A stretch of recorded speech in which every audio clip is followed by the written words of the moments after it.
To learn more about earning college credits with study hall courses, go to gostudyhall.com or click the link in the description. Ah yes, the age-old question, can money buy happiness? I mean, money does let me buy comics. Look at all these I got study hall to pay for. Chris, we're not paying for those. We'll talk. Anyway, here at Study Hall, what we really want to know is, can money buy the US government? This fundamental question can help us identify who and what controls the policies that get made.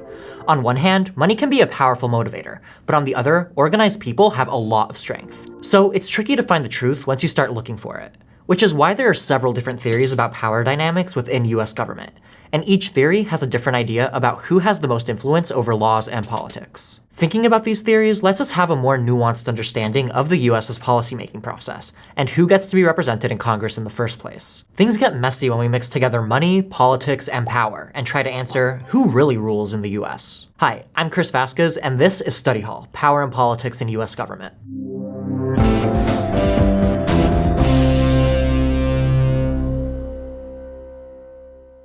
Sometimes the terms we use to describe the way governments work don't totally describe what actually happens in those countries. Like on paper, the US is a representative democracy where the people pick other people to represent their interests in political assemblies like Congress, state legislatures, and city councils. Electing representatives rather than having each person be directly involved was a compromise for the founders, who were scared to let too much power lie in the hands of the public. And depending on the time and place, this public that the founders distrusted could be made up of white men who didn't own property, white women, enslaved and free black people, and indigenous peoples, which altogether was a lot of people. So our representative democracy has always excluded people, and even today, an estimated 4.6 million are denied the right to vote because of felony convictions.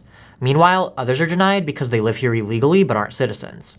Or in some states, people are blocked due to having mental disabilities. There's also been a surge in redistricting and voter suppression tactics, like stricter laws that say voters have to show an ID at the polls and limiting the number of voting booths, which makes it difficult or can even prevent people from being able to vote, especially black and lower income voters. And the flaws in our system matter, because our representatives are making decisions every day about how the US functions and how we live our lives. Who they listen to and what they stand for matters. So in order to answer the question of who rules in the US, we need to figure out who is trying to gain political influence over our representatives. First, let's follow the money. Elite theory is all about power being consolidated in the hands of the very few who control Congress or are themselves Congress in order to push legislation that usually benefits people like them. These elites have superior wealth, privilege, and education, business connections, political power, you name it. Think John D. Rockefeller or Bill Gates. Elite theory has been around for a long time, but in the early 1900s US, historian Charles Beard promoted the idea that the framers of the Constitution were wealthy, white, male landowners, who were often enslavers. And they developed a system that would govern on behalf of other men just like them. Basically, Beard believed the US government was created with separate executive, legislative, and judicial branches so that the power to govern would be protected from the masses. Because if elites could gain control of at least one branch, then the government wouldn't be able to impose taxes, or enact policies that might harm their interests due to the existence of checks and balances. And elite theory is still relevant today, because we still have those three branches of government that, at least in some cases, keep the elites in a financial league above the general public. But we don't have to just talk theoretically. Let's dig into who the people who represent us really are by comparing a group of everyday people to those who end up in Congress. As of the early 2020s, the typical person in the US is about 38 years old. Their household has around $100,000 in debt and less than $1,000 in savings for emergencies, though this varies wildly depending on the source. They make somewhere around $50,000 a year, and their rent is about 30% of their total income. When it comes to education, 90% go to public schools. 38% have a bachelor's degree by the age of 25, and more like 15% have an advanced degree, mostly from public universities. About 3/4 of people live within 100 miles of where they grew up, where they'll live a relatively quiet life with their 1.7 children taking their 11 days of paid vacation time if they're lucky. But on the other hand, the average senator is 64 years old. About 1/4 of them went to private school, 99% have a bachelor's, and about half have a law degree. And about 1 in 5 went to Ivy League schools like Harvard and Yale. They make at least $174,000 per year with an estimated median net worth of $1 million. In fact, it's estimated that more than half of the 535 congresspeople from 2021 are millionaires. While millions of Americans have no health insurance at all, congresspeople enjoy benefits that are funded through tax dollars. Even if some of our lawmakers come from different backgrounds, they all benefit from their connections to powerful people, both inside and outside of government. So how do we begin to address the fact that our Senate in 2023 is 10% guys named John, or that over 70% of Congress is male and white and mostly super rich? Well, it's not just Congress. 5 of the last 6 presidents went to Ivy League schools, and our Supreme Court justices come from such diverse institutions as Harvard, Yale, and Harvard. Oh, and 1 person went to Notre Dame. To curb this elite bias within US institutions, some politicians like Bernie Sanders and Elizabeth Warren have called for financial reform within lawmaking, like placing a limit on lobbying or how much people or groups can influence how legislators vote. This is important because on both sides of the aisle, politicians seem to constantly be in the revolving door between the public and private sectors. While they're in office, they can buy and sell stocks without much restriction, even though they have access to all kinds of information regular people don't. And once they're out of office, many take jobs at big companies. Bopping back and forth between government work and business blurs the lines of their representative duties, and helps them buy that third house in the Hamptons. Ultimately, this focus on the rich and powerful is just one way to think about how political influence plays out in the US, and it's certainly compelling, especially when you consider the rampant wealth inequality we have, or the many, many barriers that people have to overcome to get any sort of college degree. But the elites aren't the only ones grappling for power in the US. Pluralist theory is the belief that groups of people are who hold power and influence the government, and that this control is shared throughout society, no matter how rich or poor individual people are.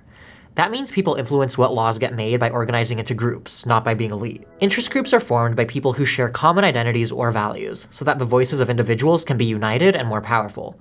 Together, they can express their policy interests or concerns to politicians who rely on their support for re-election. You might remember from Hamilton, or your history class, that one of the more well-known arguments for a pluralist approach comes from the Federalist Papers. In Federalist Paper number 10, James Madison talks about how it's human nature to align with those who have similar values to you. He worries about how to avoid these factions, specifically when some alliances become more powerful and have a disproportionate control over legislation. And Madison's solution was actually to lean into the groups, rather than trying to prevent them from forming. By inviting lots of groups with different ideas to form, they would end up competing for attention, and the government would be protected from one ring to rule them all.